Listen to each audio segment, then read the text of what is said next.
Well, good morning, friends, and welcome to the Source of Truth podcast. And we are so glad you're with us this morning and are finishing out the week together with us as we have spent our first week in the book of Ruth. And today we're going to finish up the first chapter, and I hope it's been a help and encouragement. I'll be honest, sometimes books like the book of Ruth are ones that, if I can use the term, they're not as popular as other books. And for whatever reason, and frankly, I've heard some say because it's written predominantly about a female. Either way, there's just, I think sometimes we miss some amazing truths when we skip what some consider smaller books, especially in the Old Testament. And I tell you, I really absolutely love the teaching behind this book. When we talk about the Kinsmen Redeemer, I love the picture of Christ throughout this book. I love the fact that we see all of the grace of God and the grace of Jesus that's given in spite of so many things. And today, we're going to look at a very unique section of this passage. When I say unique, and again, I've heard this is one of those. I've heard this dwelt with and kind of spoken on us in multiple different ways. In ways that some of them I just don't think fit what God's trying to teach us here in this passage. I hope we can be a help and clarify up if you've ever studied this out. One of the big things I see here, I've heard people do it, I've read commentators' books on the bitter Naomi, and in this section we're going to look at is how bitter Naomi was. And I hope we're going to see some things that help us get a better understanding of Naomi's thinking and understanding of how maybe a little bit of God's working in this. So let's go ahead, but I will say this, when we finish, there is always, as Jesus always does in the midst of our hardest times, there's a level of grace and hope, and we will see that as we get to the end of this passage. So Ruth chapter 1, verse 19. So they two, this is Naomi and Ruth, two went on until they came to Bethlehem. And it came to pass when they were come to Bethlehem that all the city was moved about them and said, "Is this Naomi?"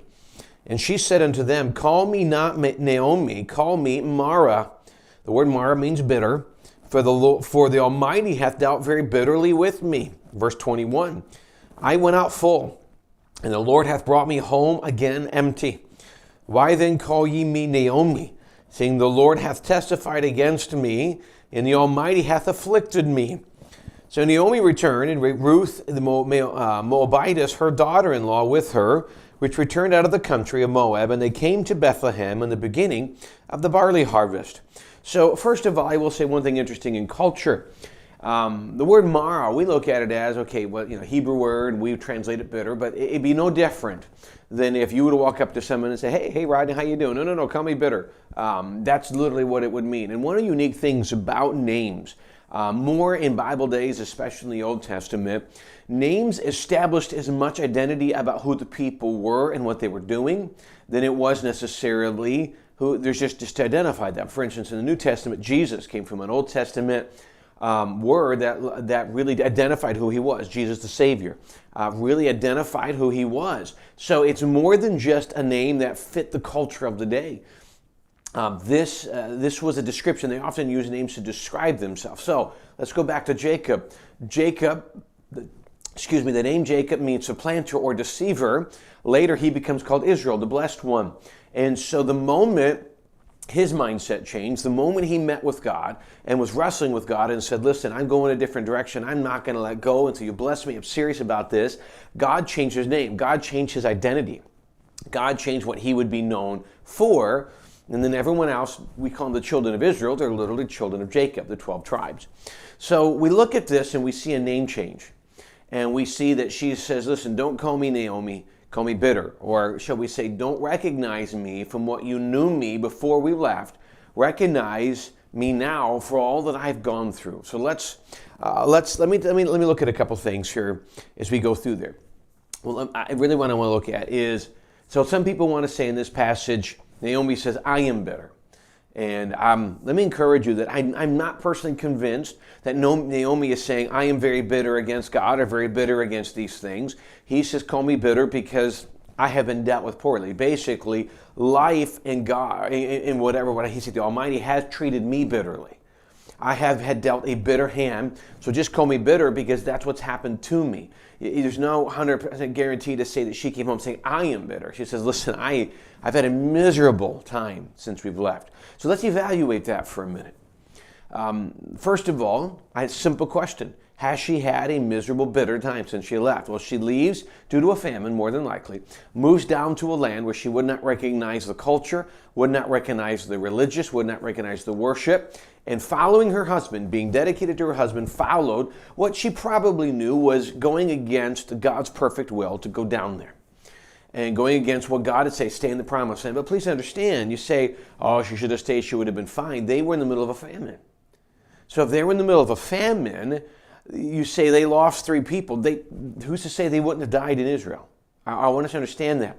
This famine, when you have famines, you in pretty big deals. You have a lot of people who died during this. This was their financial economy. This was their food.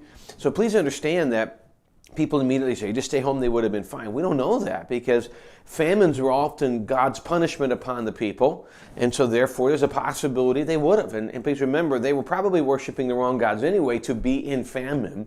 So a lot of these things, remember, take that into account. So she goes down and she follows her husband.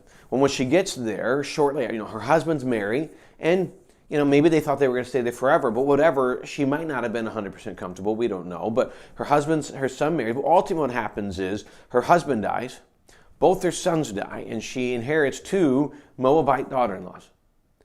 Both of them, who we just talked about yesterday, had an amazing relationship with her. But here's the thing we look at. I've met people who have lost loved ones, what I consider to be at an early age. They've lost brothers or sisters or children, that's even worse. Things of that nature where, when we fill our age, when I'm old in age and I go home, I hope people recognize that, I'm done, I'm ready to go home. But, when I've known people who have been taken home in their 20s and 30s and 40s and maybe 50s, and it's just so young, and maybe 60s, but taken home before the fulfillment of their life, those around them, it changes you. It changes your view of so many things, of life, of your own health, things of that nature.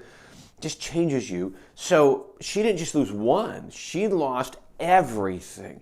She lost her husband, who she was dedicated to. She lost her 2 sons, who were a part of the union of her and her husband. She left full. She left a home of famine. She left full. She left with a marriage. She left with children. She left a family. She left with everything you could possibly want. And many people say, listen, if I could just have a good home and some children and just enjoy that, I have everything I could want. And I would agree with that. God has blessed me with a great home, a great wife, great children.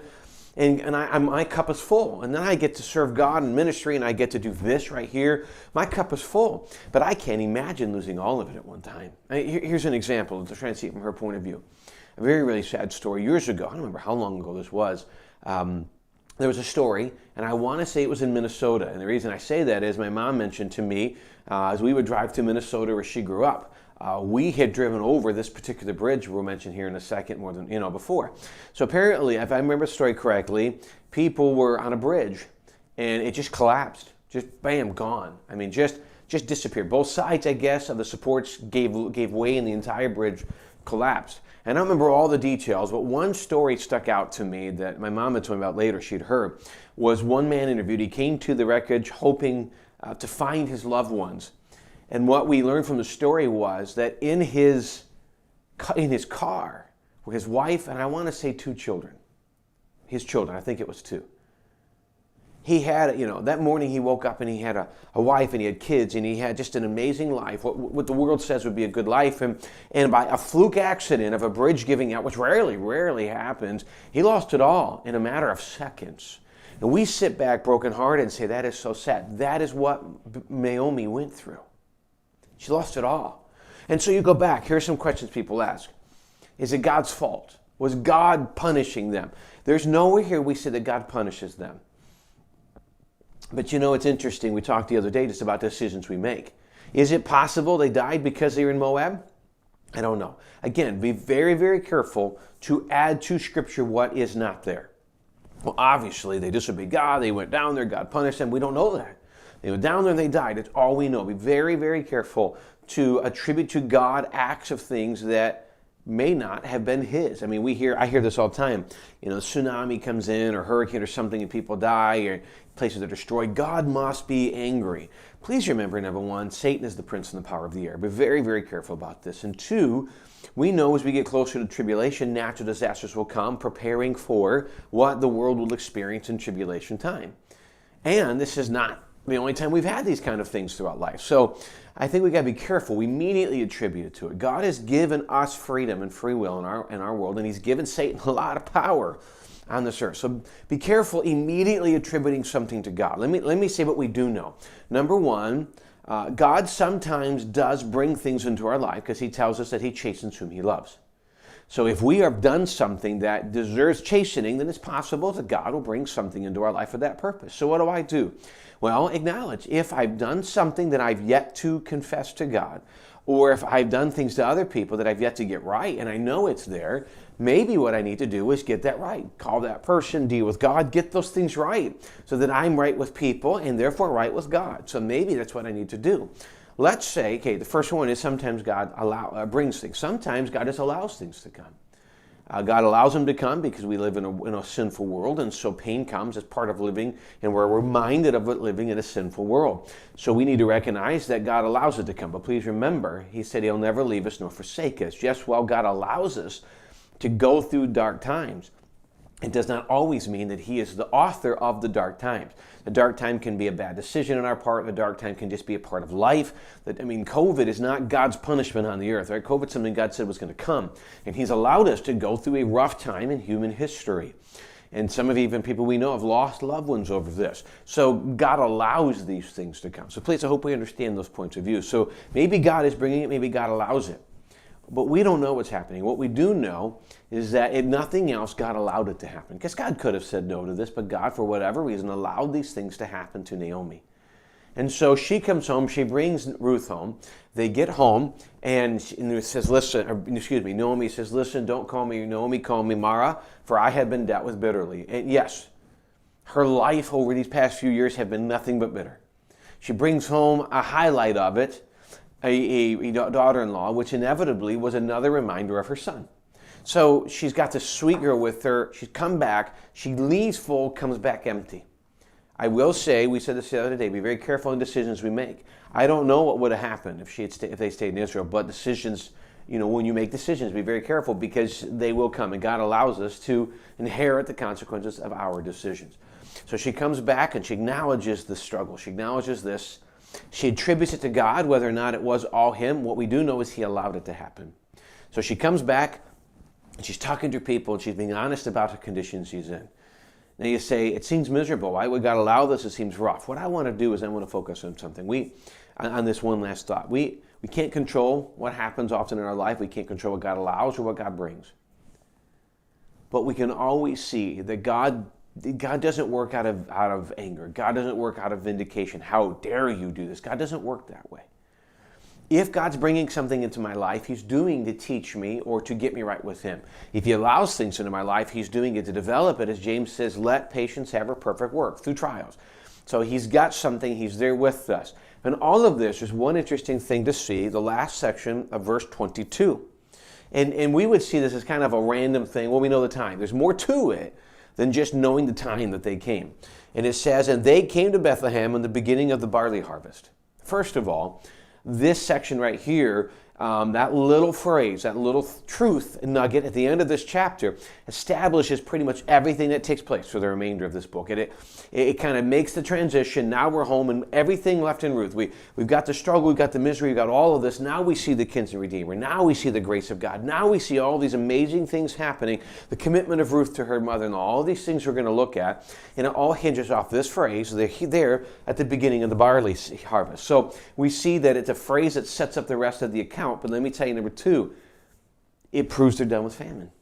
The famine's gone. There's grace, there's hope. They left, and one of the reasons they left was the misery of the land, and now there's hope and there's grace. In everything you see, sometimes we look at the Old Testament, people say, I can't believe God did this or God allowed this. And yes, I will say that in the Old Testament, God gives us a lot of detail. In doing that, we get to see history. And a lot of the history is not always easy to read, as it's not always easy to read American history or world history. But if you're paying attention and studying and looking, instead of focusing on the negative, really the negative part of the story is just God's way of saying human life does this or human decisions result in this. But in every scenario, whether it's his getting our attention or us making bad decisions, there's always hope and there's always grace in the story. That is, again, part of the narrative that points back to Jesus, the grace and hope that we see in this passage. Well, I hope that this was a help somehow. Hope it was an encouragement. Next week, we jump on to really kind of the second stage of the story, and I can't wait to get on it Monday. And so I hope you continue to join us. And so we're so glad you joined us on Friday. We hope you have a great weekend. Hope you enjoy the beautiful weather. Hope to see you Sunday, 10 o'clock here on property or online. Again, 5 o'clock in the evening on property or online. I encourage you over the next couple weeks, invite someone to Easter services. We're going to have Easter egg hunt that morning, Easter services. We're going to have some neat things taking place that morning. And I think just a great time to celebrate Jesus. And so I hope you come and hope you invite some people over the next couple weeks to join you and join us here in person at 10 o'clock that morning. We love you. Hope you have a great rest of the day. God bless.